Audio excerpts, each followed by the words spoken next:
2012 год. В этот день пророчат конец света. И грядет тот день, день апокалипсиса. Последний день жизни на земле.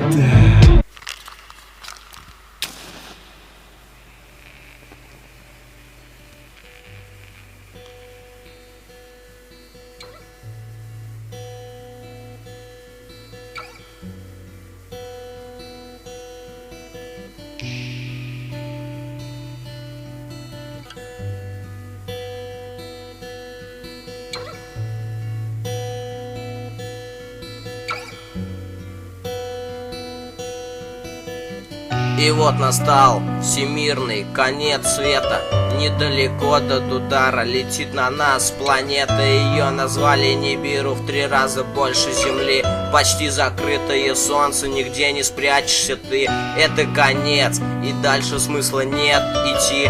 Приближается Нибиру, нас сотрет с лица земли. Недолго думая, я подошел к своей маме. Сказал: родная моя, люблю и до свидания. Я потом вышел на улицу. Я не спеша смотрю в темное небо, на приближающий шар. Людские души не умрут, умрет лишь наша плоть. Если миру конец, значит так хочет Господь. Весь народ паникует и молится Богу. И не уехать в другой город, не позвать подмогу. Уже темное небо, не увидишь больше хлеба, не почувствуешь тепла. Последним было наше лето. Земля стирается, темнота наступает. Кто не выдерживает и курок нажимает. Все пишут в газетах, что конец свету.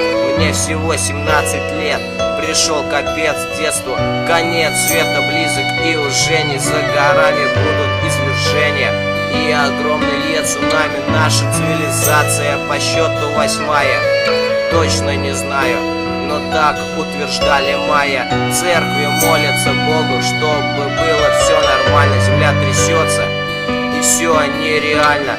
Но в этот раз аргумент более веский.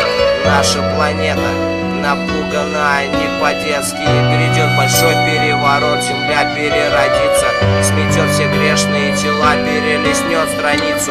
И мы не в силах изменить такой конец истории. Господь решил осудить своих детей по-своему. Финальная глава в эпохе человека, где по сценарию распад людей. Путем конца света на земле обитают миллиарды людей. Кружат в бешеном ритме, изгибая потерь. Ну вот и все, моя песня подошла к концу. Главное, не спешите кидаться в панику. Все может обойдется, и мы не умрем. Наступит солнечный день, и станем жить новым днем.